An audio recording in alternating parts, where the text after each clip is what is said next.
Hi everyone, I'm Zoe. So I just came back from this Barry's 100-minute class. So today I thought I could make a video to share this experience as well as my fitness routine changes after I moved to Toronto from the Bay Area 8 months ago. In the end, I wanted to share my story about applying for and getting rejected by the front desk role at a Pilates fitness studio. I think this is a fun story, although I didn't get that position. So let's start with Barry's. So for those of you who haven't heard of Barry's, it's a fitness studio that offers group fitness classes.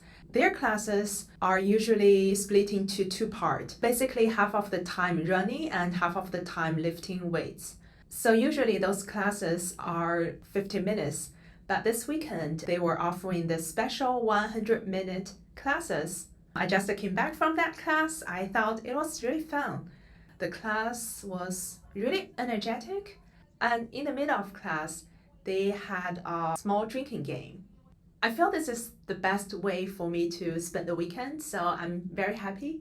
Not only because the class was special, but also I think to me it is kind of special because I just started running this year.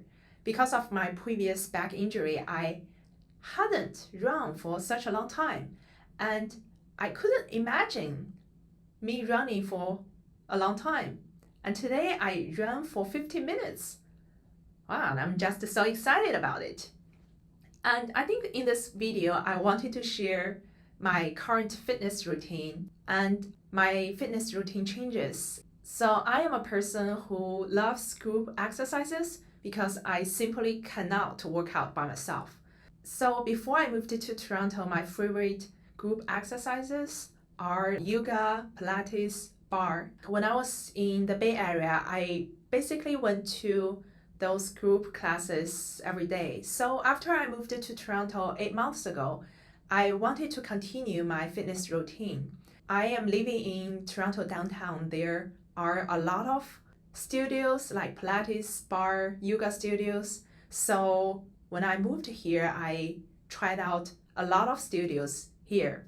And I tried different classes with different instructors. After 3 to 4 months, I just got a little bit disappointed because I could not find the classes that I really enjoyed. I think that's probably more of my preferences because I think I prefer those challenging and intense classes. But I realized that most of the classes here in Toronto are more on the relaxing side, which I found a little bit boring. That's just my personal preference. So after 3 to 4 months, I was thinking maybe I should try other kinds of exercises. There is a indoor cycling studio right next to where I live. It's called Spinco.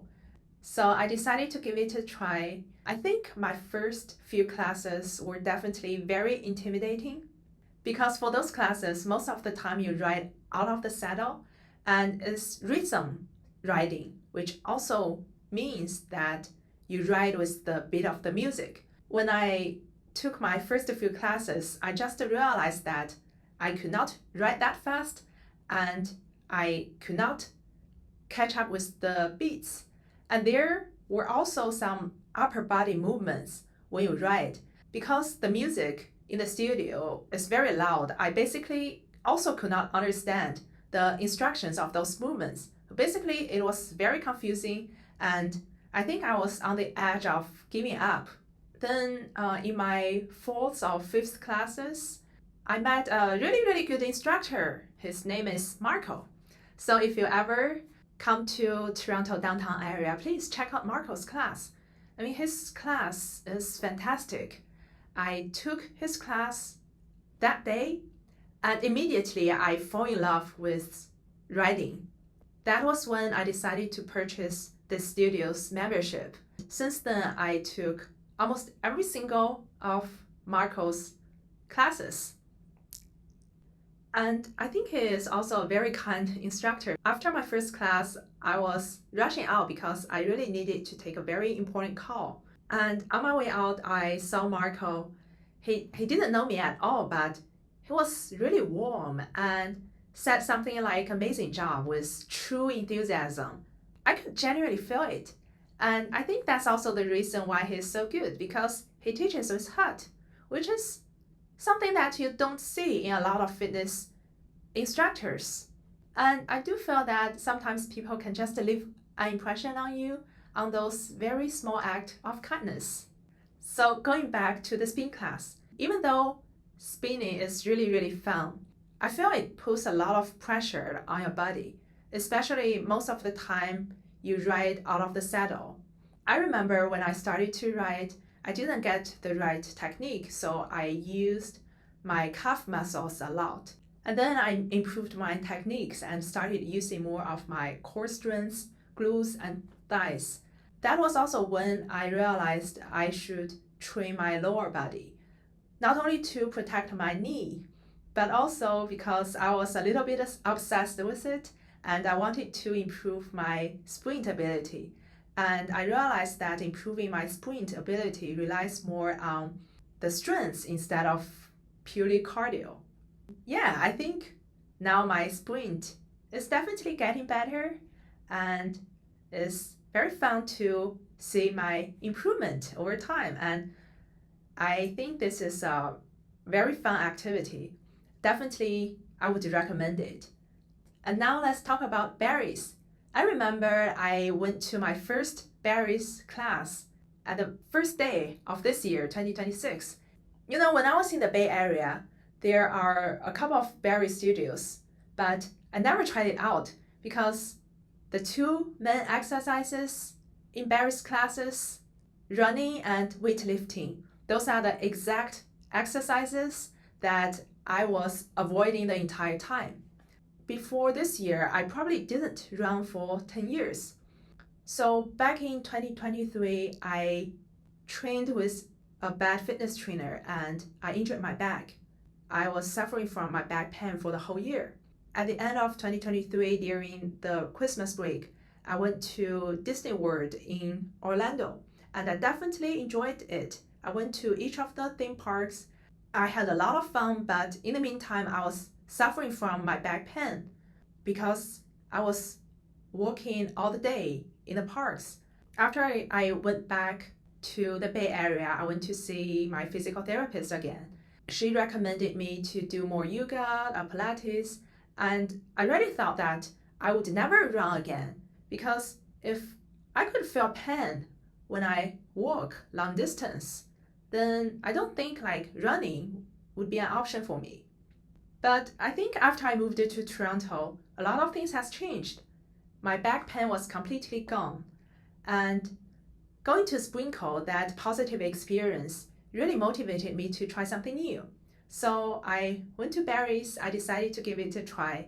I didn't fall in love with it as much as indoor cycling, but I developed a habit. On top of it, I am just so excited that I can run again because I think once you lose something and then you get it back, you start to cherish it. For me, it is running. Every time I run, I just feel grateful that I can run. I can run for a long time and I can run fast. You know, 5 to 6 months ago, when I could not find those yoga, Pilates, bar studios that I really enjoyed, I was really disappointed. But now I think this turned out to be a very good thing. And I think this is actually the amazing thing, moving into a new city, because you got to try different things. I think my new fitness routine really gives me a lot of benefits. I gained muscles, I improved my cardiovascular fitness, and my glucose level also improved. And on top of that, I also made a lot of friends because when I moved to Toronto, this new city, I tried different ways to make new friends. And I think meeting friends in fitness studios is really a great way. Okay, so that's about my fitness routine. And now I wanted to share a fun personal story in the end. So when I moved to Toronto, I didn't have a job. Well, now I still don't have a job. Back then, I got a piece of the advice and I value that advice, which is to get a part-time job. At that time, I really wanted to take a break from software engineering. and I thought maybe working in a fitness studio would be a good idea. And over time, I could also show my career progression. I could start working as a part-time front desk and then become a coordinator and then probably like the manager of the studio. Okay, I was actually really excited about that idea. So one day I was browsing Instagram and I noticed that the fitness studio that I went to regularly those days was actually hiring for the part-time front desk position. So I immediately decided to apply for it. So that fitness studio had an online application page for this front desk role, which is actually the same interface for applying those software engineering opportunities. But back then, I only had a software engineering, machine learning engineering resume, and I don't think that I should use that resume to apply for this front desk position, because who cares if I know Java, Golang, Python, if I know model training, model deployment, if I know Kubernetes. So I deleted all the lines in my resume and I realized that I really needed to put something on it.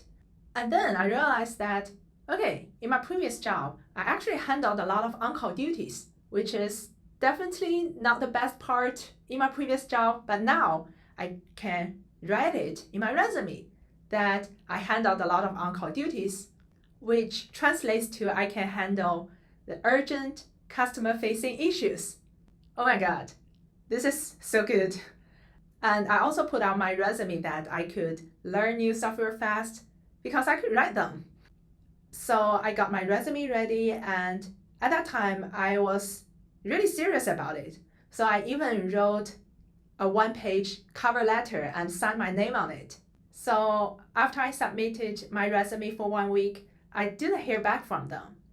Then I noticed that the co-founder of that studio was visiting Toronto and her class was on the schedule.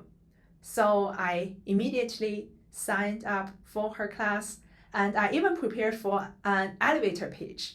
So after her class, I went to talk with her and expressed my interest on this front desk position. And the founder chatted with me, and in the end, she said, but I am not hiring for the position. So I thought, okay, maybe I should change my strategy a little bit, and maybe I could build a relationship with other front desk staff and then find an opportunity to talk with the studio manager. That might be more efficient than talking with the co-founder. But I actually didn't have an opportunity to execute that plan because by that time I was really into Sprinkle and I decided to end my Pilates studio membership. And I never got a chance to develop a relationship with the studio staff.